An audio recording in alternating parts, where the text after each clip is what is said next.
নমস্কার বন্ধুরা, welcome to এসটিউনিক sports. তো আজকে কিন্তু একটাই কথা হবে, ডিমি ডিমি ডিমি আজা আজা আজা।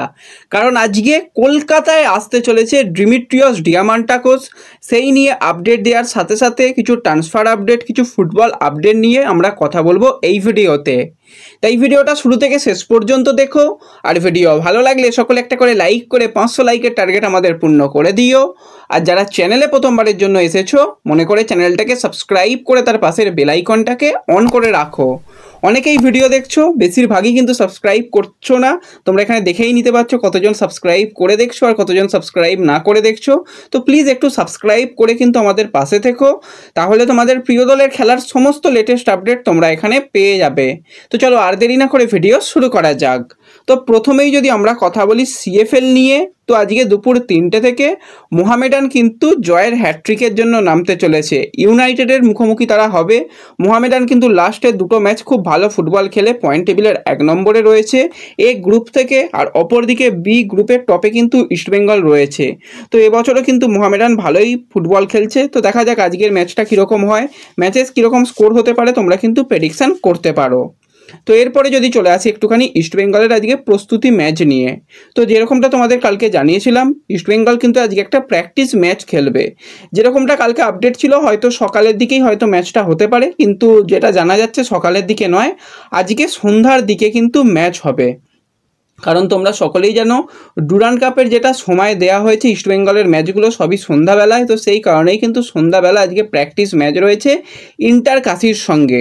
ইস্টবেঙ্গলের বিদেশি প্লেয়ারদের মধ্যে Saul Crespo, Madih Talal, Cleiton Silva, Hijazi Maher, এই 4জন বিদেশি প্লেয়ারকে নিয়ে কিন্তু আজকে প্রথম প্রস্তুতি ম্যাচ খেলবে ইস্টবেঙ্গল। কারণ এর আগের একটা প্রস্তুতি ম্যাচে সবাইকে পাওয়া যায়নি।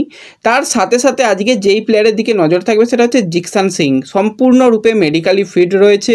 প্রি সিজন সে একটা দলের সঙ্গে করছিল, সে প্রি সিজনের মধ্যে রয়েছে, কোনো রকম সমস্যা নেই। তাকে কিন্তু আজকে কিছু মিনিট গেম টাইম দেওয়ার চিন্তাভাবনা রয়েছে। রিজার্ভ টিমের বেশ কিছু প্লেয়ার, তাদেরও কিন্তু আজকে গেম টাইম দেওয়ার চিন্তাভাবনা রয়েছে। তো মূলত যেহেতু ফ্রেন্ডলি ম্যাচ, এর লাইভ নিয়ে অনেকেই জানতে চাইছিলে, ফ্রেন্ডলি ম্যাচে লাইভ তো হয় না, লাইভ হবেও না, এবং ম্যাচটা খুব সম্ভবত ক্লোজ ডোর ম্যাচ হবে যেরকমটা আপডেট। তো ক্লোজ ডোর ম্যাচ নিয়েও মানে তোমরা দেখতে গিয়েও খুব একটা লাভ হবে না। তো ভিতরের আপডেট অবশ্যই আমার কাছে এসে যাবে। আপডেট এসে গেলে কিন্তু তোমাদের রাতের দিকে জানিয়ে দেব কীরকম ম্যাচ হয়েছে, কীরকম প্লেয়ারদের পারফরমেন্স হয়েছে, কারা কারা নজর কারা ফুটবল খেলেছে, মাধি তাওয়ালাল এবং সাউল ক্রেসপোর যে জুটি, সেই জুটি কতটা কি করছে মাঝ মাঠে, সেখানে জিকসান সিংকে কিভাবে ব্যবহার করা হচ্ছে, বাদবাকি সমস্ত আপডেটই কিন্তু তোমাদের রাতের দিকে জানিয়ে দেব যদি আপডেট এসে যায়। তো যাই হোক, এরপরে যদি আমরা চলে আসি একটুখানি ডিমিট্রিয়স ডিয়ামান্টাকোসকে নিয়ে, তো বেশ কিছুদিন ধরেই বেশ কিছু ফ্যান পেজ থেকে দাবি করা হচ্ছিল সোমবার আসবে, আবার কেউ কেউ দাবি করছিল মঙ্গলবার আসবে। তো আমরা বারবারই বলেছি যতক্ষণ না কোনো রকম অফিসিয়াল কনফার্মেশন আসছে, ফ্যান পেজের কথাই বলো বা কোনো রকম এডিটেড জিনিসকে বিশ্বাস করো না, তাহলে কিন্তু ঠকতে হবে। এর আগেও ঠকেছো, আজকেও ঠকলে এই ব্যাপারটাকে নিয়ে। আমরা কালকেই তোমাদের জানিয়েছিলাম ডিমিট্রিয়সের ভিসা কিন্তু সে পেয়ে গেছে হাতে। ভিসা পাওয়া আর টিকিট পাওয়া একই ব্যাপার, কারণ টিকিট নিয়ে কোনো রকম সমস্যা হবে না। টিকিট তাকে কালকেই পাঠিয়ে দেওয়া হয়েছে, কালকেই কিন্তু সে রওনা দিয়ে দিয়েছে। বলতে গেলে আমাদের ভারতীয় সময় আজকে রাত 2:20 কিন্তু কলকাতা বিমানবন্দরে পা রাখতে চলেছে ডিমিট্রিয়স ডিয়ামান্টাকোস, যাকে কিন্তু ডিমি বলা হয়। আর তার যেই রকম পারফরমেন্স, গত সিজনে গোল্ডেন বুট জিতে টপ ক্লাস ফুটবল খেলে কিন্তু ইস্টবেঙ্গলে সে যোগদান করতে চলেছে। তো ডিমিট্রিয়স আশায় কিন্তু ইস্টবেঙ্গলের আক্রমণ ভাগ আরও বেশি শক্তিশালী হয়ে যাবে। আর আজকে যদি পারো সকলে কিন্তু মানে যাদের সময় বা সুবিধা রয়েছে বা সুযোগ রয়েছে, তারা কিন্তু কলকাতা বিমানবন্দরে চলে যাও। কালকে তো সানডে রয়েছে, কোনো রকম অসুবিধা নেই। তো যদি আজকে পারো তো অবশ্যই গিয়ে ওয়েলকাম জানিও, কারণ এই কলকাতা এই রকম একটা ক্লাব তাকে যে সাইন করিয়েছে, প্রথম দিনই প্রথম মুহূর্তেই কিন্তু তাকে বুঝিয়ে দিতে হবে যে ঠিক আবেগটা কোথায়, খেলাটা ঠিক কোথায় হবে। তো আশা করি ডিমিট্রিয়স সে পরেও বুঝতে পারবে যে এই যে ফ্যান, এই ফ্যানরা তাকে কতটা ভালোবাসবে, কতটা ভালোবাসা দেবে। ডিমিট্রিয়সকে নিয়েও অনেক রকমের টাল বাহানা হয়েছিল, দুটো ক্লাবই চেষ্টা করেছিল, একদিকে মুম্বাই সিটি এফসি, একদিকে ইস্টবেঙ্গল। তো ইস্টবেঙ্গল বাজিমাত করেছিল। তো সেই সময় কিন্তু মানে IFTWCর তরফ থেকে একটা নিউজ এসেছিল, জানো তো, সেই নিউজটা হচ্ছে যে মুম্বাই নাকি লিড করছে। দেখো, দুটো ক্লাবই ভালো অফার দিয়ে রেখেছিল, পার্সোনাল ব্যাপার যে কথাবার্তা বলা কিন্তু ইস্টবেঙ্গল এগিয়ে নিয়েছিল। তো সেখানে মুম্বাই হচ্ছে একটাই জিনিস করেছিল, টাকা একটু বাড়িয়ে দেওয়া। তোমরা কদিন আগেই দেখলে জিকসানের ক্ষেত্রেও তাই ব্যাপার, টাকা একটু বাড়িয়ে দিয়েছিল মোহনবাগান সুপার জায়েন্ট, সেখানে একটু বেশি টাকা দিয়ে কিনতে হয়েছিল জিকসানকে। আর তখনও কিন্তু আইএফটিডব্লিউসির যেটা রিপোর্ট কোনো রকম ভুল ছিল না। আজকে বলে দিলাম মিলিয়ে নিও ভবিষ্যতে। তো সেই জায়গাতে ওই মুম্বাই টাকা বাড়ানোর খেলায় নেমেছিল, টাকা একটু বাড়িয়ে দিয়েছিল। তখনও আমি লাইভে এসে বলেছিলাম ভয়ের কিছু নেই, সমস্যার কিছু নেই, ইস্টবেঙ্গল যদি আর একটু বেশি টাকা দেয় তাহলেই কিন্তু এই প্লেয়ার আসবে।